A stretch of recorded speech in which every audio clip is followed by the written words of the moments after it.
I'm Cheryl Brunette. The video you're about to see was produced in England by the makers of your Bond Classic. It's a visual version of some of the techniques that come with your written instructions with the machine, and a great help to those 85% of us who learn well by seeing something done. I was invited to narrate the American version of this tape, partly because I was raised in the Midwest and speak with a very American accent, but mostly because I've done this sort of thing before. For this program, I'm just the voice. The instructor is Sue Smith, a professional Bond instructor in England. Let's join her so that you can start making friends with your Bond Classic. With some practice, it won't be very long before you will be knitting pieces like the ones you see around me.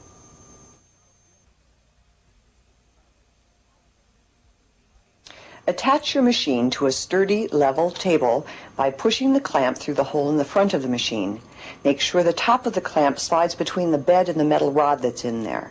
The front bottom edge should line up with the edge of the table. Do the same at the other side. Secure the clamps firmly. There are 4 different needle positions you need to know. Holding position. The needles don't knit when they're here. Forward working or half knit position, working position, and non-working position.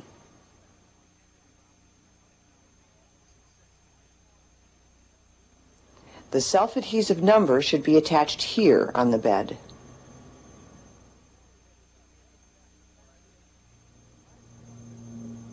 Sue will begin by showing you how to cast on. Push the needles you want to cast on into holding position. There should be equal numbers of needles on each side of the center 0. Sue is using 60 needles. Place green cards behind the needles to hold them steady. Pick up the weighted cast-on hem and find the center, which is marked with a little hole above it. That little hole goes right over the 0. Line up the cast-on hem so that one little plastic strip goes in each space between the needles. Lay the top of the hem on the needle bed. Use the one-prong transfer tool or a spare hand knitting needle to open all the latches of the needles you are casting on.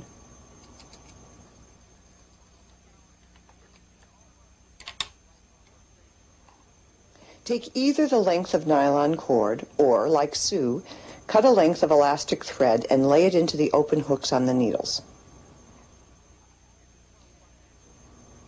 Attach a small clip to each end for weight, and that will hold your thread or cord in place.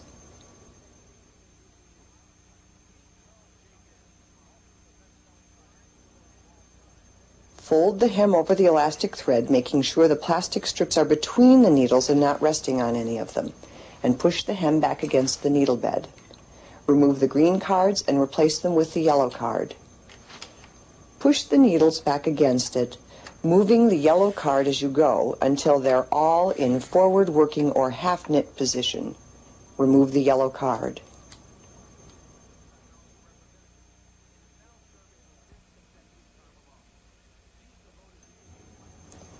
Hook the carriage over the rail along the back of the bed. Open the handle and attach the wire fabric guide. Make sure that the wire slips into those 2 little slots on each side of the carriage. Close the handle and your carriage will move freely on the needle bed. Use key plate 3 for your practice knitting, which you should wax according to your instructions before using. Insert the key plate by raising the handle and putting it into the carriage, making sure it slips under the 2 pips in the back. Check again to make sure that all your needle latches are open.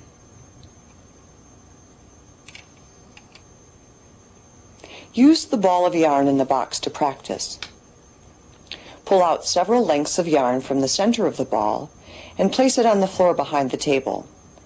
Thread the carriage by bringing the yarn forward through the slot, down through the eye, and behind the fabric guide. Line up the eye of the carriage with the first working needle, and with both hands firmly on the handle, push the carriage across slowly. You've now done an open cast-on. To get the loose end of yarn out of your way, take it behind the hem and attach a 3rd clip to it. take the slack out until the eye of the carriage is over the first working needle, then drop the yarn and knit the row. Always use 2 hands on the carriage.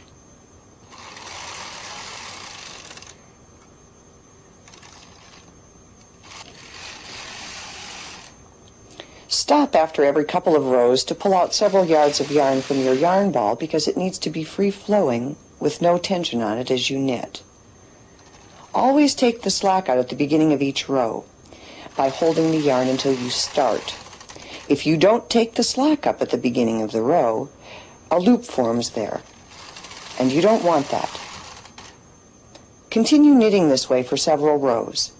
When your piece gets long enough for the hem to hit your knees, move it forward so that it can hang freely. You need the weight of the hem to pull down on your knitting in order for the machine to knit properly.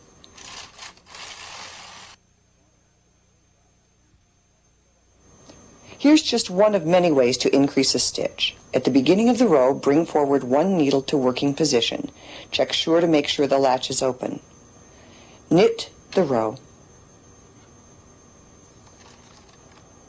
You have now increased 1 stitch. Let's see that again. Forward to working position. She opens the latch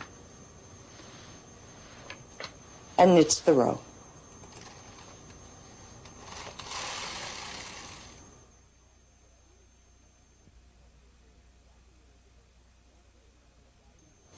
Let's look at one way to decrease. Using the single prong transfer tool, bring the needle forward and transfer the stitch to the next needle. Push the empty needle back to non-working position and knit 2 rows.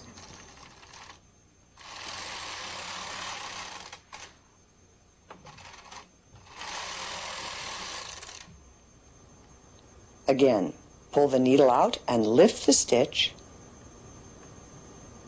Place it onto the next needle. Notice that Sue holds her knitting with her other hand, and she works with the transfer tool parallel to the floor. You can decrease at both ends of the same row if you wish. You can use the 3-prong transfer tool in the same way to decrease fully fashioned. Pull out the end 3 needles, push them all the way back and lift. Then move the stitches over 1 needle. There are 2 stitches on the 3rd needle in from the end.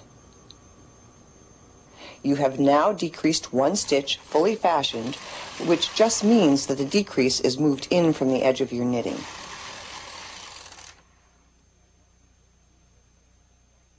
Sue will show you 2 methods for casting off or binding off, beginning with a chain stitch cast off.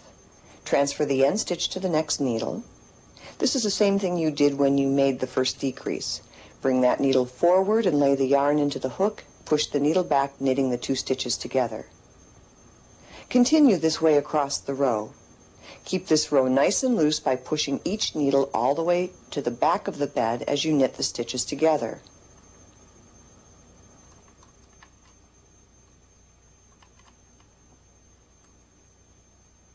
As you remove the bound-off stitches from the needles, the weighted hem starts to pivot and hang diagonally on you. You want to keep it level, so hook the cast-off edge onto a couple of the empty needles. At the end of the row, cut the yarn leaving 5 or 6 inches and pull that end through the last stitch.